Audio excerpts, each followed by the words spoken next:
What's up, everybody? Welcome again to the Chasing Creativity podcast. This is episode 9 with electronic music producer Julian Gray.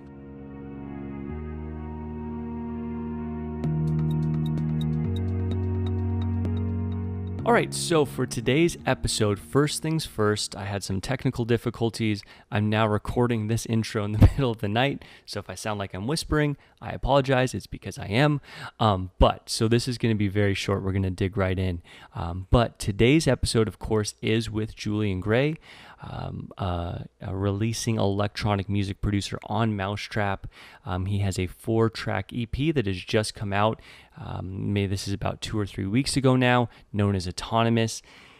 If you haven't heard his music, I highly recommend starting there. That EP is amazing. So start there. Go check out the rest of his music on Spotify, SoundCloud. He has a website, so if you just search Julian Gray in Google, you're going to find his website there, his YouTube channel, as well. He's on Instagram and Twitter at Julian Gray. So go check him out. Show him some support. Things before we jump in. Last thing I want to mention is if you really want to support him, check out his Patreon. I am a Patreon member, so I am able to submit an Ableton project every month. He pieces it apart on a YouTube stream, gives production tips. We talk about it in today's episode, but I find that hugely useful being kind of a producer starting out. So that's my 2 cents. Go check that out. I'm going to leave it at that. We have another episode coming next week with a professor. That's Professor Roger Beatty from Penn State, who focuses in on creativity through the Department of Psychology. And he looks at neurological brain waves through brain imaging technology to understand creativity really at a fundamental level.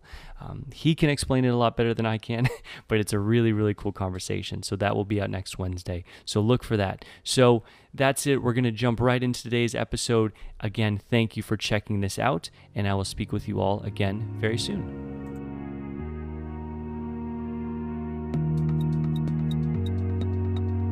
Okay, well, thank you, man. Dude, this is a big one for me. I'm super appreciative that you're willing to jump on the podcast and do this because, as I mentioned in the previous intro to the last episode, I reached out to you early on.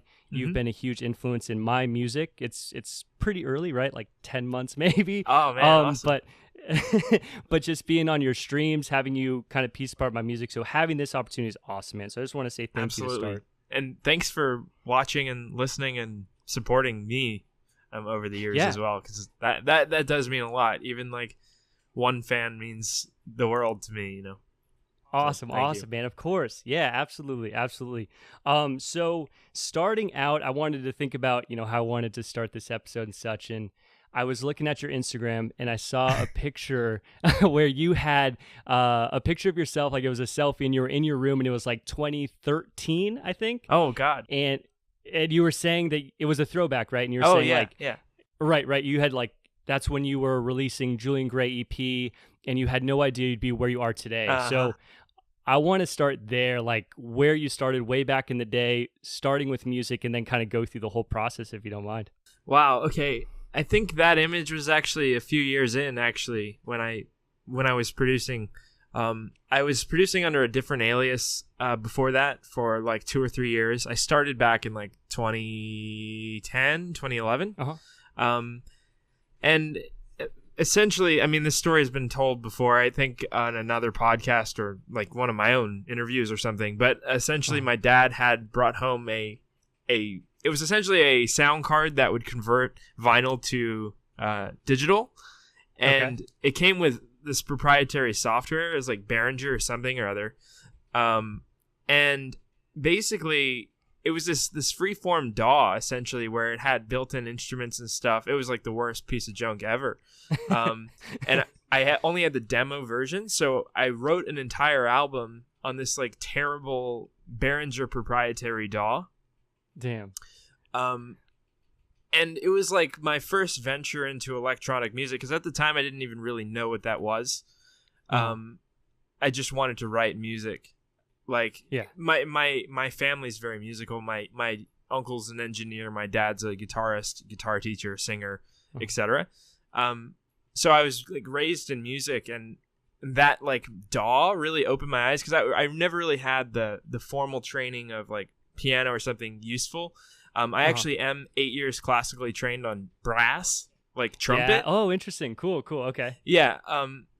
Through school and through private lessons and stuff like that. But that really wasn't applicable to electronic music, and I really couldn't write music with just a trumpet. So the DAW really opened the world up to like creating a full song without anybody else's help. And also at the time I was very into computers. I have always had this like interest in electronics and technology, and that was like my first love. So that marriage of like creativity and technology really was perfect for me. Yeah.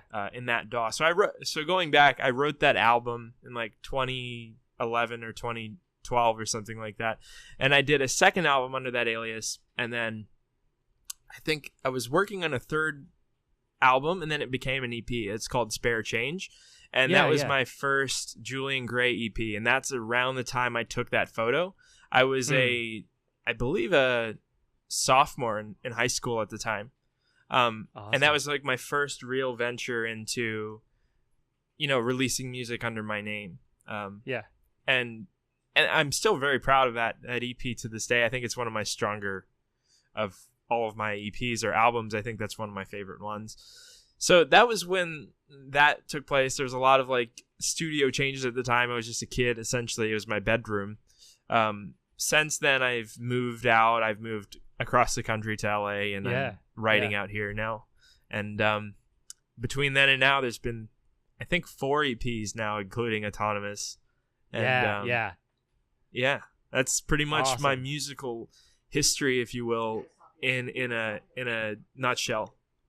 Awesome. Well, I definitely want to get into Autonomous, of course. I mean, of course, releasing on Mau5trap is huge for anyone, right? I mean, that's across the board. That's like the pinnacle. You reach there, you have a release on Mau5trap that's being promoted for Mau5trap. I mean, it's the coolest ever. So we're definitely going to dig into that. One thing I wanted to ask, kind of sticking back here, if you don't mind for a minute. So you are classically trained in brass.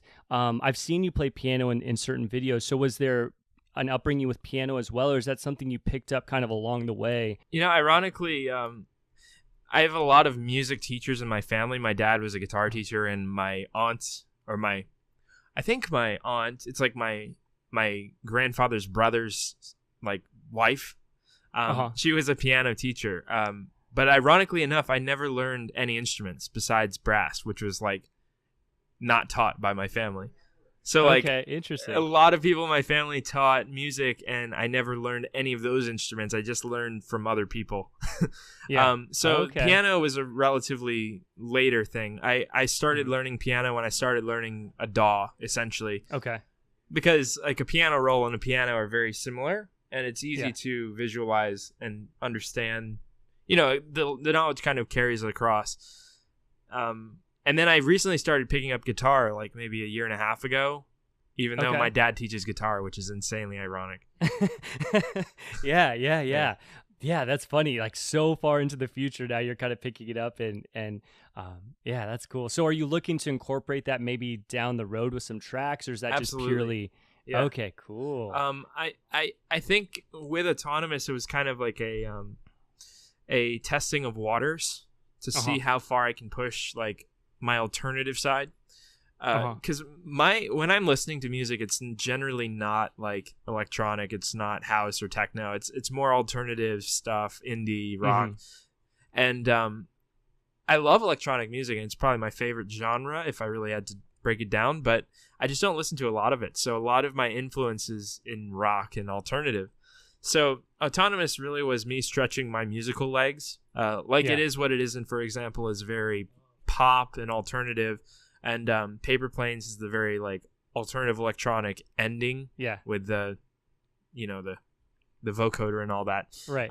So I think my music is actually going to take a turn to that part of the musical spectrum, I guess, like 100 Waters or Japanese House or Imogen Heap, even like the more alternative side of electronic music, where it's not as much about making bangers and it's more about making something timeless and beautiful. Yeah. That's really cool. Yeah, because if I look at the EP, it seems that way. Like each track kind of stands on its own, right? And I really love that. They're very different from one another, very unique. And I really, really appreciate that because it's almost like you can listen to a different track in a given different mood for the listener, and each one is kind of its own thing. Yeah. There's definitely like a few bangers, if you will, on there. But I was really just trying to make something that like really covered all of my musical bases. If you listen back through my catalog, I do a lot of like melodic progressive stuff and more alternative stuff and some electro and progresso, if you will. What my fans like to call it. But like I think on Autonomous, each track is kind of representative of one of those styles. And that's really what I was going for with that album. So yeah. Cool. So I want to kind of start digging into that, if you don't mind, just into how you put that together and how you address it kind of in that creative space. And one thing I was just kind of thinking about how I wanted to ask questions around the music you make. And when I listen to your music, it's very technical. I'm thinking of like Resident Tryhard and Autonomous on the Autonomous EP. And you have this amazing way of creating builds and having all these different components in a track moving at the same time. And it engages me as a listener. It keeps it unique and refreshing, and things are changing all the time. So when you go to work on a track, has that been something that has been like developed over time? Or is that something you is it just a feel thing for you? Or is it something you really lay out early on, really thinking about how you want the track to sound? I think I technically like the technical ability to be able to do that was like practiced over time. When I'm writing a song, it really depends on the song and the vibe I'm going for. Some of them, like you mentioned, Resident Tryhard and Autonomous, is me just like pushing the boundary as far as I can. Autonomous is a Dorian lead with an ascending chromatic bass line with like polyrhythms everywhere. So it's like it's a music theory, like it's almost like appeasing to the music theory geeks compared to like traditional dance music, because it's not traditional dance music. And some people love that and some people hate that, and I get it. But I think it's pretty cool. And same with Resident Tryhard. It's very polyrhythm and syncopated, and it's based on that. Like the snare and the build up is very it's very conflicting with the main rhythm, but it works in the song, you know? Yeah. No, absolutely. And one thing I was thinking about as you mentioned those things is like for music producers, especially like, you know, I'm kind of starting out in this space, and there's all these other people that I see commenting on Instagram and in Discord speaking about your music. And I think for producers to see those really technical tracks that sound awesome, that's what you listen to and you're like, how does this person even do that? You know, I love those kind of things. Artists that kind of go ahead. I feel as though like every artist feels like that to someone else. Like you'll never be at the top of the food chain, even if you are. You know what I mean? I agree. Because I don't consider my stuff that special. And a lot of people tell me like it's very unique and cool. Where I look up to people like Noisia or Matt Lang and those guys who are, in my eyes, like incredibly technical producers, but like then there's people that look up to me like that, and I'm sure that Matt Lang looks up to people like that too. So absolutely, it's kind of an interesting thing. I treat it as a curse because when you put out your own music, however good it is, if you're progressing over time, it's because you've had these times where you're like, okay, this is horrible, I need to make it better. So you progress and you progress and you progress. And if out the gate, and I've said this before on other podcasts, so it's getting redundant at this point, but out the gate, if you think, oh my God, this is amazing, you're never going to progress, you know? So those people that reach the top and really start reaching large audiences, I think there's this piece where they don't really appreciate sometimes the thing they put out, you know? Yeah, it's funny that way. It's but the curse I think it's Exactly. Yeah. Yeah. It's like the curse of being a music producer at that high level, man. It's funny. Yeah. Yeah. Well, that's really cool. I love kind of digging into the mindset behind how you approach these tracks. That's what I always try and dig into on given episodes. So of course, this being kind of around creativity, where do you go to start working on these tracks? Is there like a time of day? Are there things that really cue you into being in that creative space, or is it just hit or miss? How does that work? I think it's more whenever I'm inspired. It's really, you can't put a time on it. I probably work on music more at night than I do in the morning, just because I'm not awake during the morning. Yeah. But I don't know. It's really varies from song to song to me. Sometimes I start at like 12 a.m. Sometimes I start at like 1 in the afternoon. Really depends on the song. And I don't know. There's no real rule of thumb to it for me, I think. I can start any time of day, and it's only really when I'm inspired. Yeah. So one thing, I was actually doing an episode, this is a couple back with Lunar, who's released with Echo. Yeah, we've talked a few times, actually. He's cool. Yeah. Guy. Super cool guy. And he says kind of one way he's approaching is having multiple tracks kind of going at one time. He'll reopen one. He's like, if it catches his ear, he kind of digs into it. Yeah. And I'm wondering, is that kind of the process? Because you put out this 4-track EP, right? That just came out in September. Were those all kind of moving in parallel, or? See, I really couldn't put a way of how I write EPs now, because the first like 2 or 3 EPs were very linear, where I wrote all of them at one time. But now I've been at this for so long that I find old ideas from like 3 years ago that I revamped. I was gonna say, like, my last EP, Illuminate, was kind of like that, but then I think about it now, and that EP was written over like several years, where I would finish a song in like, let's say 2013 or whatever, and then revisit it 2 years later, and then revitalize it and then release it.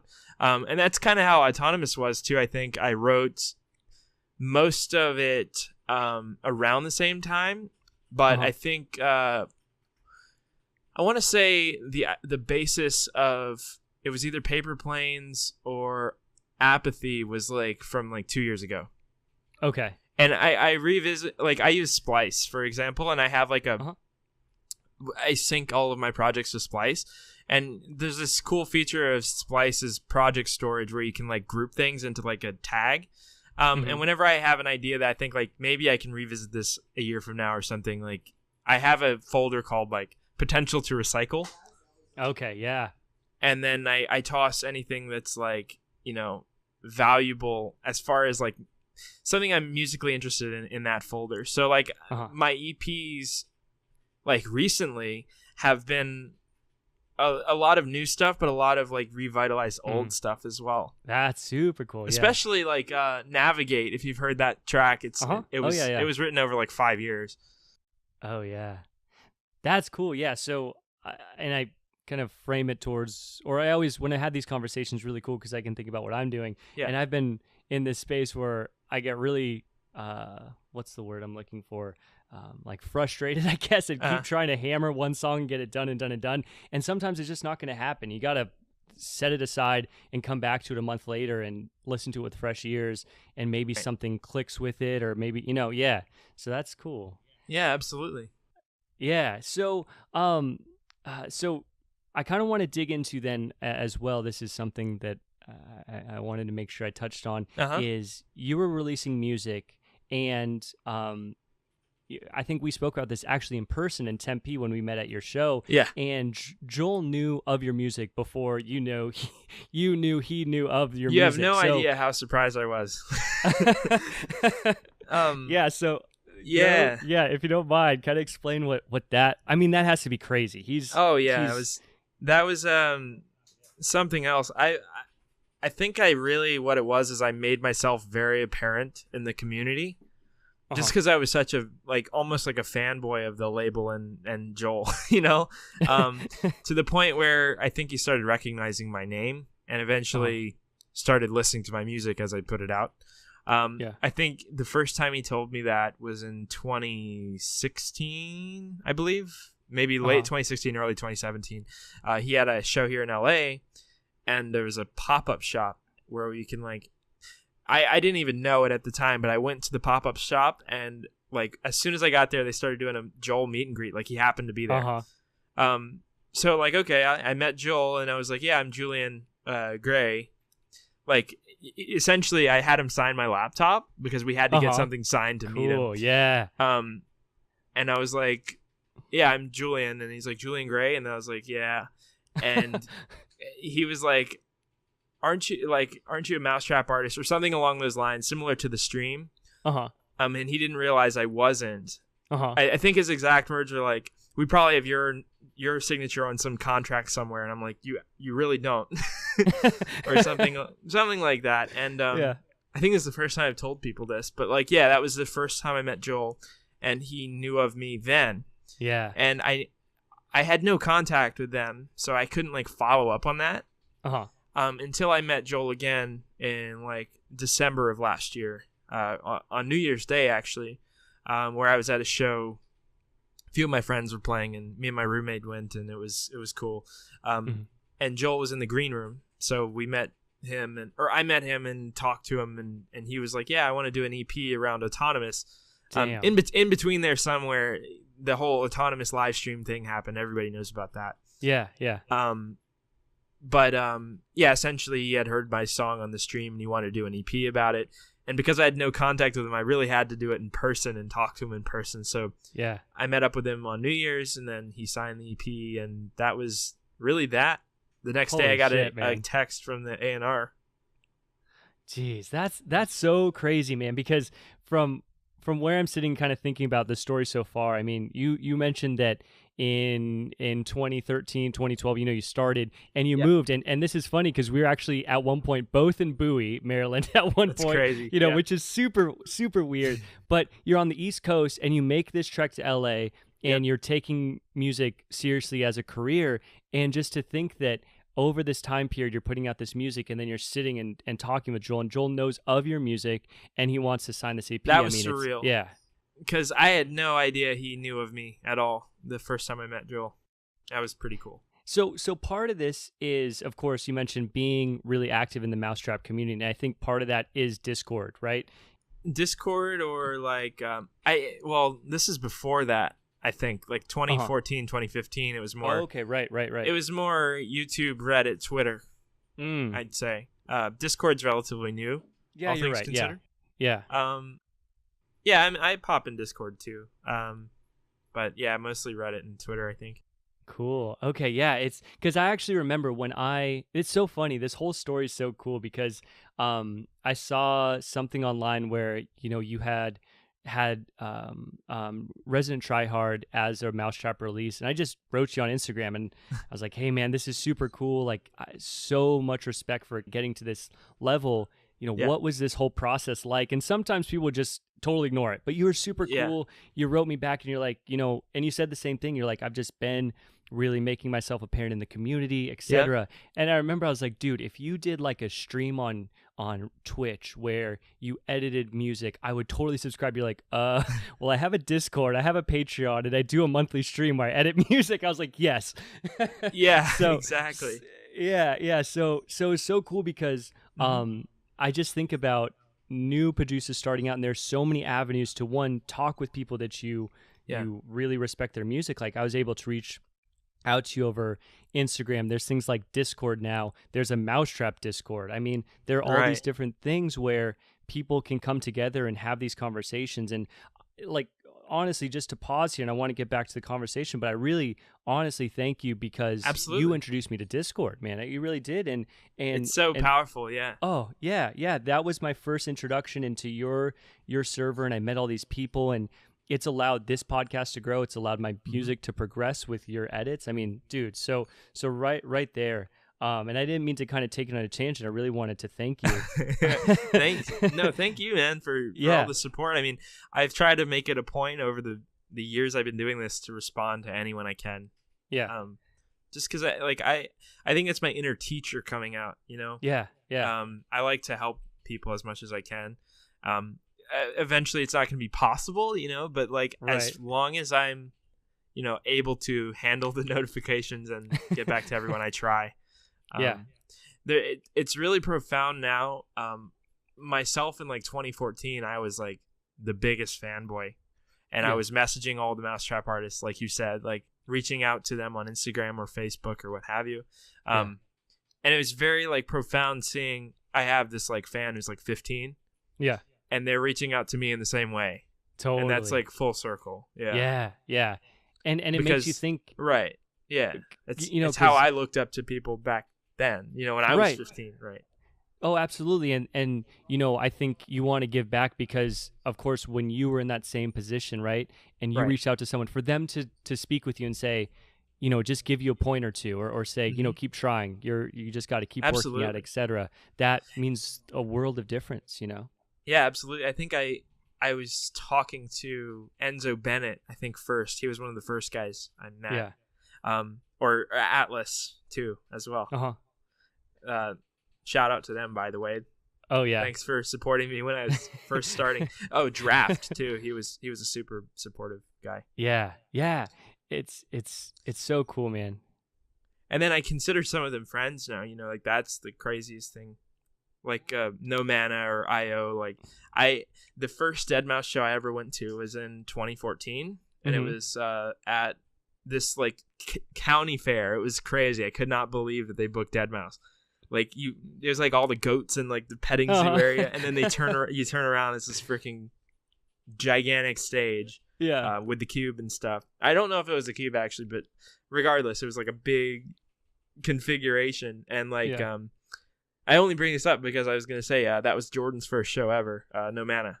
Oh yeah! Oh wow, that's awesome. I just so happened to be there his first show too, and now it's like really crazy because I consider him a good friend now. Yeah.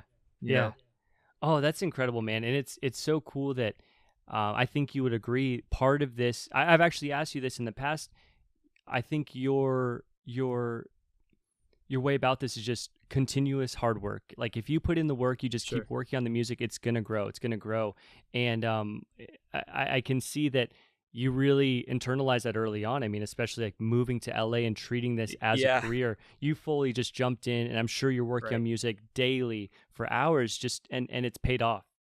Yeah, absolutely. I think that's really the key to doing anything successfully, is to really,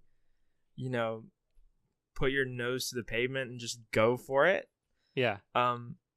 I also like psychologically, I think I put more value in the process than I do the end goal, which it really works to my favor. Like I enjoy working, where some people just do the work to get to the end. Right. I enjoy the process of grinding and growing. Yeah. And I think that can be very powerful if you can adopt that mindset too. Just enjoy what you're doing along the way. Not necessarily like, because if you think about the end goal too much, then you start to be like, oh, I'm not getting there fast enough or something. So I don't know. I think the real value is like the process and the journey. Yeah. And keep on, working. Yeah. Yeah. I think that's kind of the key to a fulfilled life. Like I was listening to a podcast. This was maybe, I don't know, a year ago maybe, but it really clicked where if you have those goals, like you have this idea of the beach, right? I'm retired. I'm at the beach. I have money.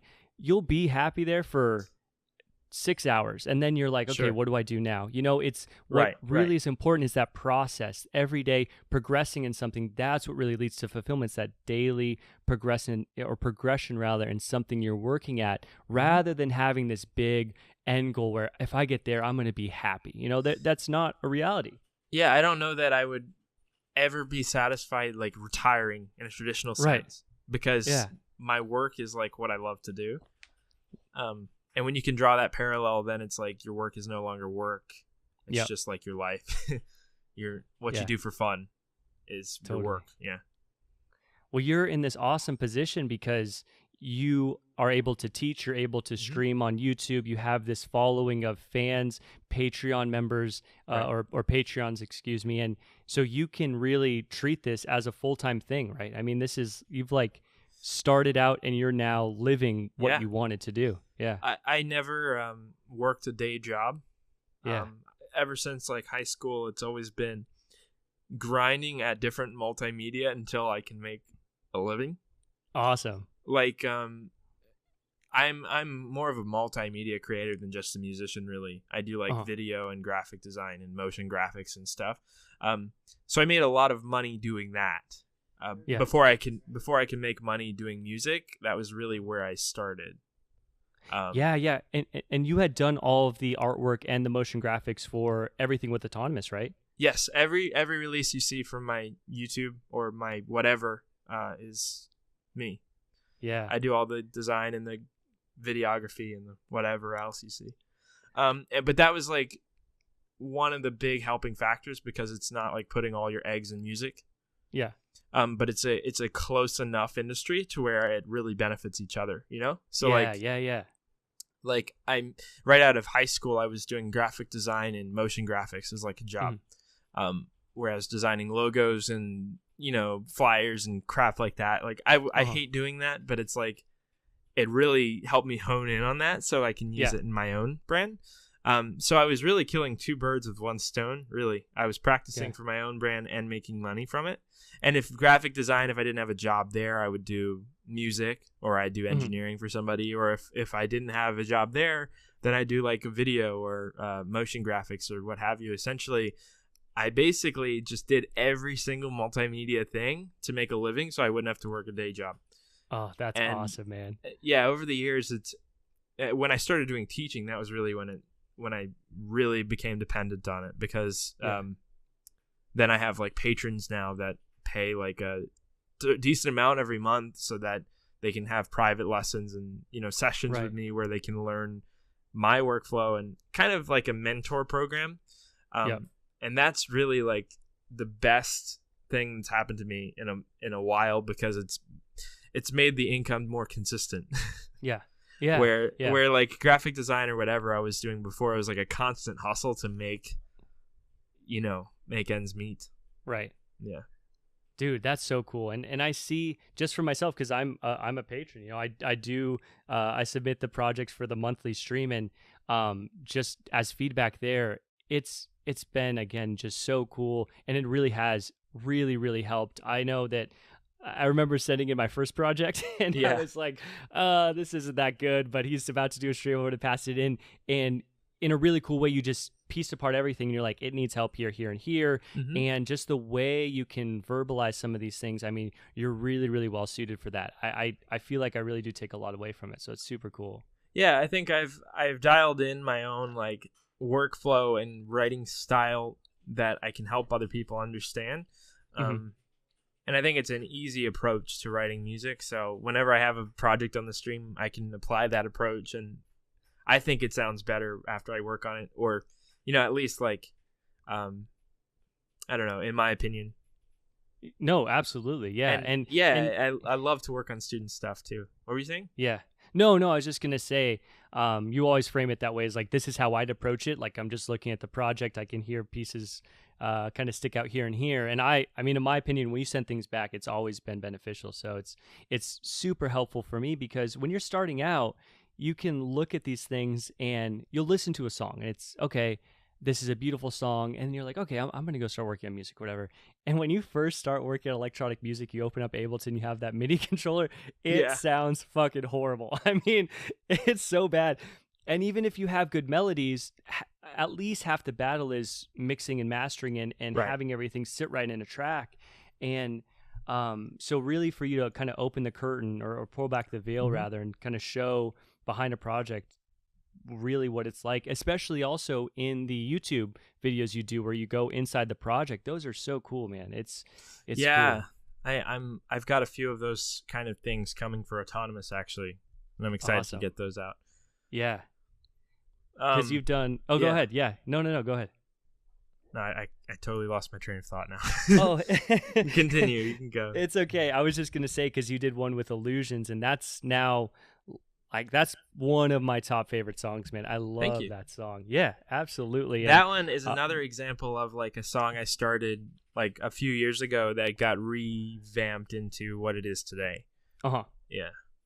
Yeah. I think it was like a trance song at first. This is why it's very trancey, but it's still like progressive techno, melodic techno, whatever you want to call it. Right. It has the elements of trance, but I love that lead. And I remember you've spoken about it as well. I don't know if it was maybe it was in diving into that project file in that YouTube video. But it was just that chord structure that you piece apart with the lead, and then once that kind of clicked, then it really became its own thing from there. Yeah. I think that was the biggest part. I think I started that with like the arpeggio in the second verse or something. It sounds very trancey, and I think that's the only place in the song it gets like completely carried over from the original version. Then I like totally broke it apart into like whatever the heck it became in the intro. Yeah, I love that song. It's a good one. Oh yeah, that's an awesome song. Okay, so I had to ask about this. I did an episode a few back with Ash, and Ash is starting to make some waves in Mau5trap, and there's some things happening he can't really talk about, etc. Things are really developing for him, so I'm super happy for him, and we talked a lot about that. But he mentioned there was a group called, I think it was Lab Rats, is that right? Okay, cool. So I wanted to dig into that because he said that a lot of you that now are really making really kind of big names for yourself, like yourself, Bad Computer. There's a few other ones that were in this group, and you guys all said we're gonna get on Mau5trap, and things are really happening. Yeah, I think it started in, I believe it was, I went to that pop-up shop, right? The one I talked about earlier where Deadmau5 was, and behind me in the line I think was Chris, and he's Che. Okay. Chay. He did that ridiculously good Snow Cone remix. He has like Dirty Bird stuff out now, but at the time he was like nobody, and I just loved his music, and I started talking to him on Facebook, and then I believe I was friends already with Christian 28mm. He's just like a friend of a friend, and I've been following him since like his original alias flight pattern back in like 2015 or whatever. So I think we got in a 3-way group chat. And Che brought in, I believe it was like a few of the guys from the Zamba playlist, because Mau5trap did like a Zamba highlight thing where they picked like some of their best submissions to feature on the playlist or whatever. So we added them, and then Christian added Bad Computer because he was friends with him, and then it was like I believe Christian also added Ash in there, and Bentley Dean's also in there, Alex. Right. Yeah. And it was almost like a super group of producers that kind of fell into place, and I think us conversating with each other really helped accelerate that. The initial idea was we were gonna, because we were all on like the border of Mau5trap's radar. Yeah. Like they were obviously interested in us, but not like we hadn't have signed anything, but we've been like affiliated, like we've done like official remixes or top picks of theirs and stuff like that. So that was like the original basis of it. And we were originally going to make like a collective, if you will, called Lab Rats, which is like the idea was like the people who are affiliated with Mau5trap but not directly, or like we're like good enough or getting there. Like think of it like a laboratory to build up new artists to prep them for something like Mau5trap or Dirty Bird or whatever.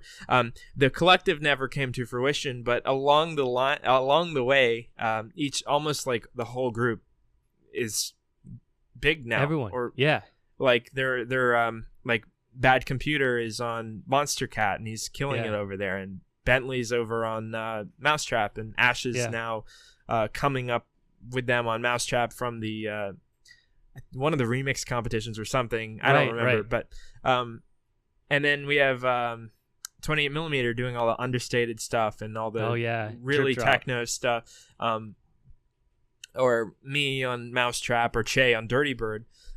And it was like I think that group really helped us all like kind of grow together, and that's really the story of it, really. It's behind the scenes, and we still do it to this day. We're all still in that super group, and we talk like every day. Oh, that's cool. Yep.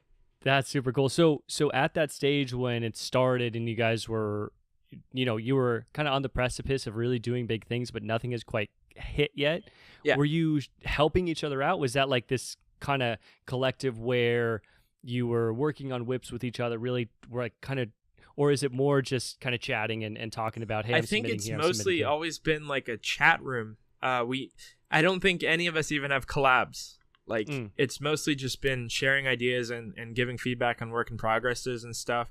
I think it really came out of like the frustration of all of us not really getting to where we wanted to at the beginning. Yeah. And we kind of grew together. Soul Veil's in there as well. If you're familiar with him. Totally forgot. That just slipped into my mind today or right now. Yeah. No. But yeah, it was like we were all like we're at a weird place where we were kind of well known, but kind of not. And we all kind of grew together because of that, like emotional and like musical support of each other. Absolutely. And one thing I want to throw in here, because we mentioned 28 millimeter, in Soul Veil, is, shout out to Immersive, and Riot was on an episode. I mean, he's doing super cool things, and those guys they're all, so it's cool, man. All these people you meet I don't know. I just always kind of take a step back, and I've been speaking with some of these people now, and I feel like even though I'm just starting out in Discord, I feel part of the community. It's super cool, man, that all this stuff is out there. Yeah, that's cool. And so I wanted, go ahead. If you guys want to join, anybody listening, it's discord.gg/Julian Gray.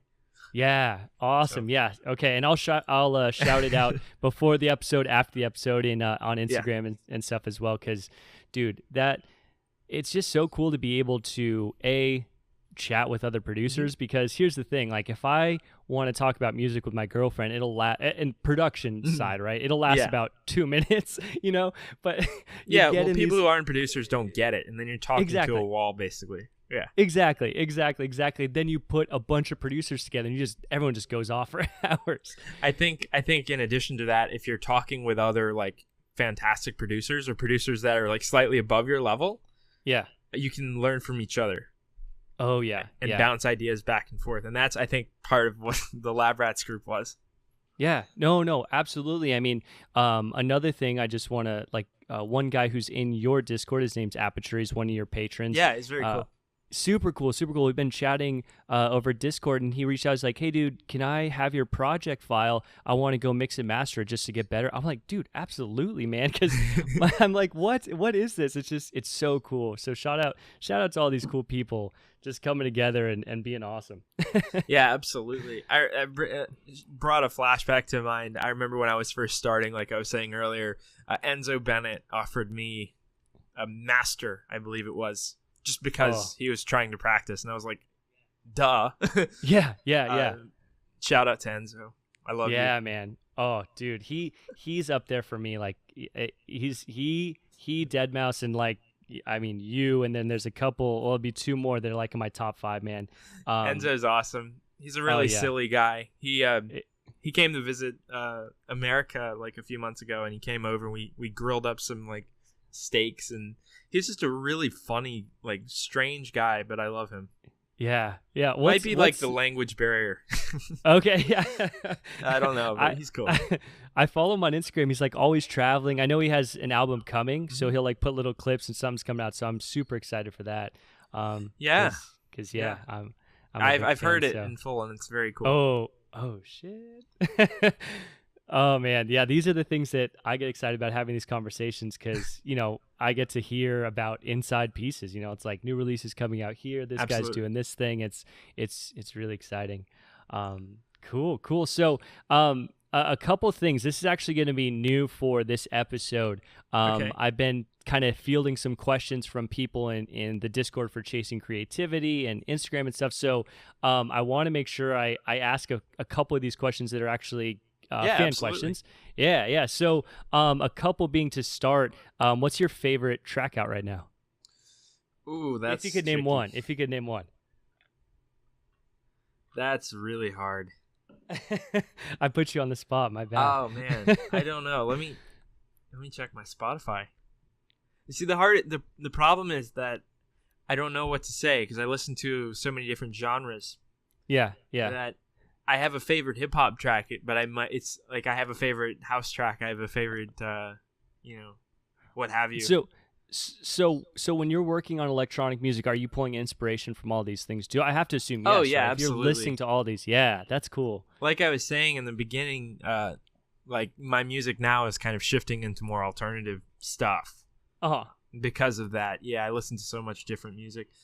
If I really had to pick a favorite song right now, I've really been liking Eddie's new tune. Oh yeah, Numb. Yeah. As far as electronic music goes, I love that new Kanye West and Lil Pump song. Freaking hilarious. Yeah. The new Drake album was amazing. The new Kanye album was amazing. Oh yeah. Man, I listen to so much music. I really like 100 Waters right now. Okay. I really like lots of artists. Really, it's hard to narrow. Okay, so kind of digging in a little bit to that. Do you have any kind of up and coming artists that you've been looking at that absolutely, you can see like, okay, this guy, this person, guy or girl is really making strides right now. I've been I'm working on it right now, building like a system on my channel or maybe a new channel where I can feature upcoming talent that's like my students or friends. Yeah. I think a few of the ones that I'm really excited for, Systemis. Yeah. It's a really big one. He's incredibly good. He's on We Are Friends as well on the next one because he won the Dom Kane remix competition. But even before that, I think he was one of the more impressive like underground artists, I think. Let me think. Aperture is really cool. Ash is really cool. Like the thing is, like, most of the people I would name are people that we've already talked about, right? Or friends at this point, like there's a student of mine named Blind Spider. He's very cool. He came to me when he was first starting. He was actually my first patron student, and we became great friends because of all the support like over the years we offer each other. And his stuff is incredibly cool. It's it's like if you took mine and took it in a different angle, my production. Like he does my stuff where it's more techno than me, but it's similar enough to me because I was like his mentor from the beginning. Right. And you guys played a show together, right? I think in LA. I played like 6 months back or something. I think it was with Hayes actually. Yep. And I took him with us because I love him. Yeah. That's cool, man. And then Systemis closed, Systemis closed as well, yes, because he's incredible too. Dude, yeah. From speaking with Ash, I guess I actually haven't spoken with Systemis all that much. Maybe here and there in Discord, but I guess he just works harder than anyone that Ash knows. I mean, I guess he'll finish a track and then he's just starting another track immediately. And absolutely. It's so cool because then you see. I mean, now he's at this stage where again things are really clicking because he put in the time. Exactly. Yeah. And his music's incredible. Yeah. Oh yeah, totally. We have a collab coming sometime soon. Oh, yeah. I saw a couple of things on that, so that would be cool. Absolutely. So another question here, and this is something I'd probably want to kind of think about myself down the road for sure. But in terms of submitting tracks to a label, do you have any recommendations on someone with like no exposure whatsoever, like kind of really tricky. Starting out? Yeah. I know that feeling, and I've been there. I think the thing is you have to present some sort of value. That's the biggest thing to getting anybody to do anything that you want them to do. Yeah. You have to you can't ask somebody to help you. You have to present it in a way that you're helping them. Yeah. Like for example, I've gotten a lot of things just because like I kind of take what I have and use that as a bargaining chip essentially to, present myself in a way that makes it valuable for someone to work with me. For example, if I want to work with a like let's say Native Instruments, I can email Native Instruments and say like, yeah, I'm a YouTuber, I review software, you can check out this video I did. Right. and then it becomes valuable to them to give you a copy of Complete or whatever just because then they aren't having any loss. They aren't really helping you. You're actually helping them. Yeah. And the same thing applies to a record label. Like if you have a fan base or you can offer something to the label, you're better off than if you're just trying to sign a song or to try to just get lucky and get on their good side. The other tip really is to never use like a submission email unless you have to.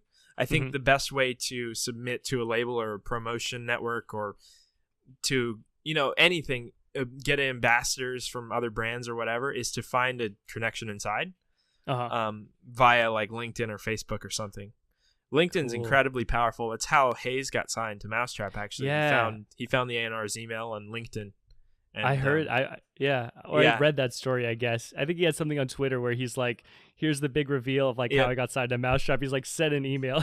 He actually came on my podcast. I do one like every few months. It's not as I don't do it as often as this.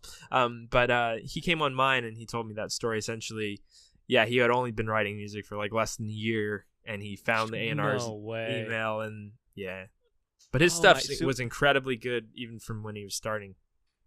So wait. He was starting totally fresh in producing and writing music. He had 1 year. I would say something like that, like a year or like less than that. Oh my God, that's crazy. And he that's just insane. emailed the label, and it worked out. Those are the kind. Yeah. Yeah, the label. Reaching out to a direct contact is definitely more powerful than reaching out to like an email. Yeah. Cool. Yeah. There's always those stories like that he's actually in your Discord and one of your patrons, Watney, I believe, he did a stream, or he submitted his track to your stream, and he had been working like 9 months and he just blew you away with a submission. It's absolutely. It's that's starting to happen more and more as production tools get easier and easier, I think. And more user friendly, I should say, not easier, because now there's not as much barrier in between getting your idea out there. Where in like 2011, like the biggest thing was Massive, which is like a massive strain on the eyes. Yeah, that's funny. Like Serum's so much easier than Massive is, or like just you get what I'm saying. Software has become much easier than it was 5 to 7 years ago. Right. Yeah, everyone uses Serum now. I mean, it's like across the board. I started in like when I started using Ableton, it was Live 7 or Live 8, and it's like changed so much as far as like making things easier. Just in like 2 revisions. Yeah. Oh yeah, I didn't actually think about that because nowadays it is really straightforward. I mean, also access to information too. You can go on YouTube and you can watch yourself pick apart a project, and I mean that's a wealth of information right there. You see how you put a song together, right? And I mean, for someone starting out, that's just so useful. There is the like the blessing and a curse thing where there's a lot of misinformation too. Because with a wealth of information, there's bound to be bad information as well. Right. Like there's a lot of YouTubers that don't know what they're talking about. I had this conversation with Matt Lang actually at one of the Mau5trap events, and it's like there's a lot of YouTubers who like present these ideas and these kids just eat it up as fact, even though it's like totally ridiculous. Right. So I think you really have to learn to filter that, but generally there's a lot of information that's valuable and readily available today. That's interesting. I hadn't thought about that because I remember starting out as well. I just jumped around YouTube, and I remember there was a couple things that really stuck out. I feel that were helpful, but you find some you're like, I don't know. You like follow a 30-minute tutorial on how to make a sound and it sounds terrible. Yeah. Lots of that kind of stuff. I remember those days very well. You got to go through it. That's where everyone starts, and you just if you keep working at it, it gets better and better. One of my biggest tips is never follow a teacher that you don't like their music. Oh yeah. Like if you don't enjoy the YouTuber's music, don't follow his music tutorials because that's like duh. Yeah, it makes sense. Or if you're like, hey, will you listen to this track and kind of give me feedback? And they're like, no, wasn't that good. And then you Right. go away and you're like, oh, this sucks. And then you realize they like totally different music, you know? Right, exactly. Yeah. It's all yeah, relative to the creator. totally. So I mean, this year for sure has been it's been incredible in your path with music and producing music and releasing on Mau5trap is crazy. So where do you see this going? Of course, I know you love teaching, and now you're getting so much more recognition with music. I mean, what's that process like for you right now? Where do you kind of see yourself going, or are you just taking it day by day and just enjoying the? I really am taking it day by day. It's hard to really pick. I'm coming to a crossroad right now where I don't have enough time to do both fully. Like a year ago, I was doing 3 uploads a week and like pushing videos out basically like quickly. And now it's like I have deadlines to finish official remixes for and like this song, and like I need to constantly think about I need to have music ready to sign or like release on whatever label wants to release. So like it's more pressure now to create, and it gives me less time to, work on videos and stuff like that. So right now is a very interesting point because I have to decide whether I'm going to do, education full time or music. Yeah. So, but I'm going to continue trying to push both as much as I can, and maintain the two. Yeah. Oh, that's cool. Yeah, I mean, it's definitely a great position to be in where both are pulling at you and they're both growing. I mean, you really can't be. Yeah. And I'm kind of shifting into less general tutorials and more like focused towards my own music. I've been doing that for the past few years, I'd say, like or past few months, I should say. Like I'm shifting away from like how to use this plugin and more how I used this plugin in my song. I like that. Yeah. Because I think that that's a better compromise. Because I think if you do that whole YouTuber thing too much, then you get pigeonholed into music YouTuber. And those guys generally aren't the biggest musicians. Right. But at the same time, I think you can compromise where you do music education and music. You just have to, get your priorities. Like Deadmau5, for example, doing a master class. Yeah. Right.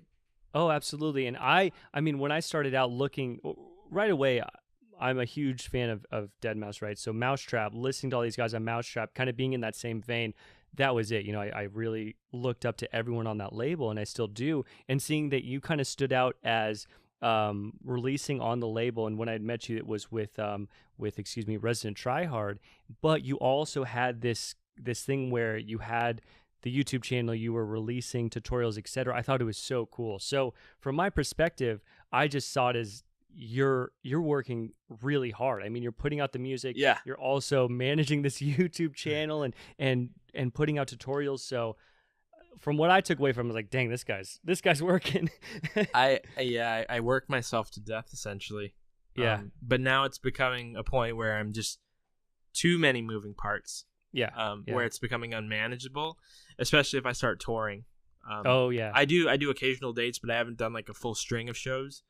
But if I was to do that, there's no way I could do like 3 upload a week video tutorials, Totally. Yeah. So I'm at an interesting crossroad now, whether I have to decide, do I want to do the whole music YouTuber thing full time, or do I want to do like music full time, if like touring and stuff. But right now I'm taking it kind of day by day.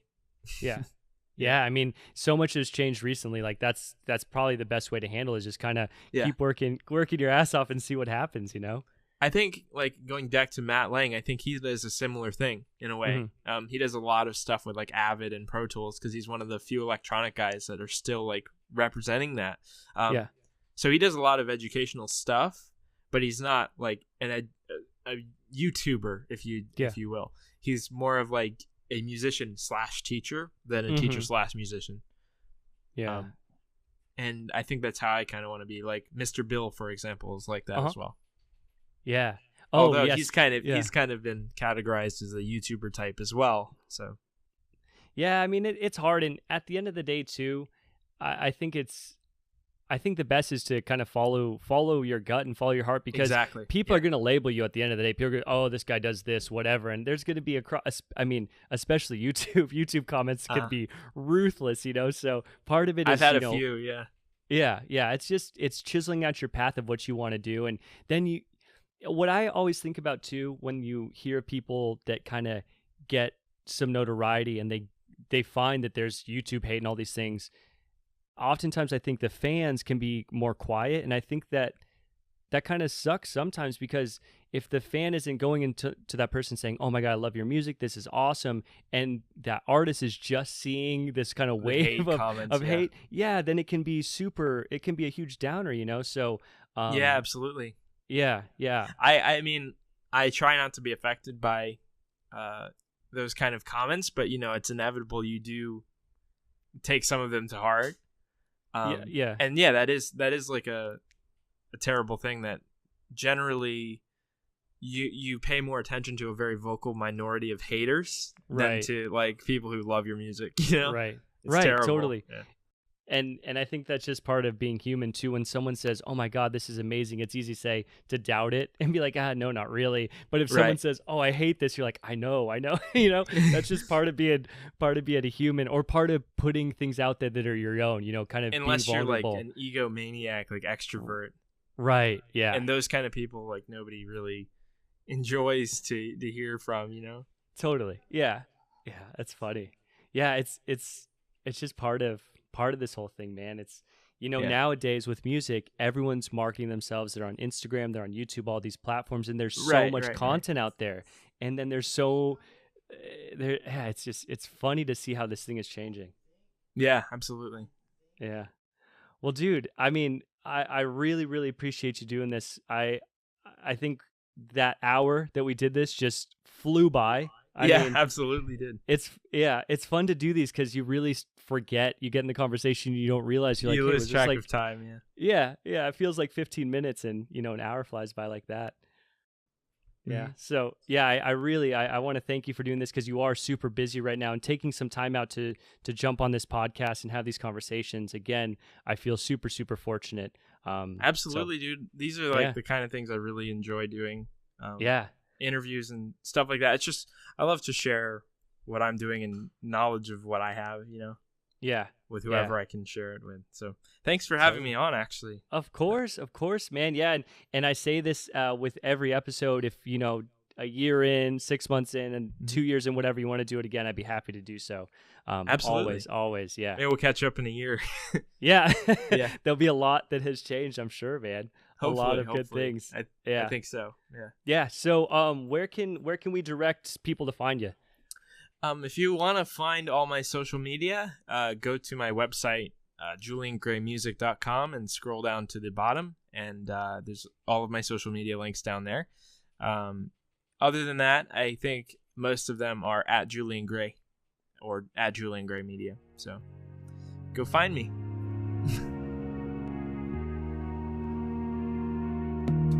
All right, that's it. Thank you for tuning in. I hope you enjoyed this podcast episode.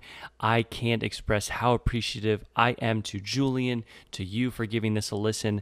I really hope you enjoyed it. Now, if you'd like to support Julian, go check out his Spotify, SoundCloud. Of course, he is now releasing on Mau5trap, so you can find his music there. Beatport, all of these great places. If you are interested in checking out his Patreon, that's a great way to get in touch with him if you're interested in lessons, submitting your projects for that monthly stream that I do, all those great things. So go check that out. Check out his Patreon. About the podcast, if you enjoyed this podcast, please just go share it with your friends. That's it. All I really want is for this thing to grow and for people to get engaged with these cool conversations, and that's it. I want this thing to grow.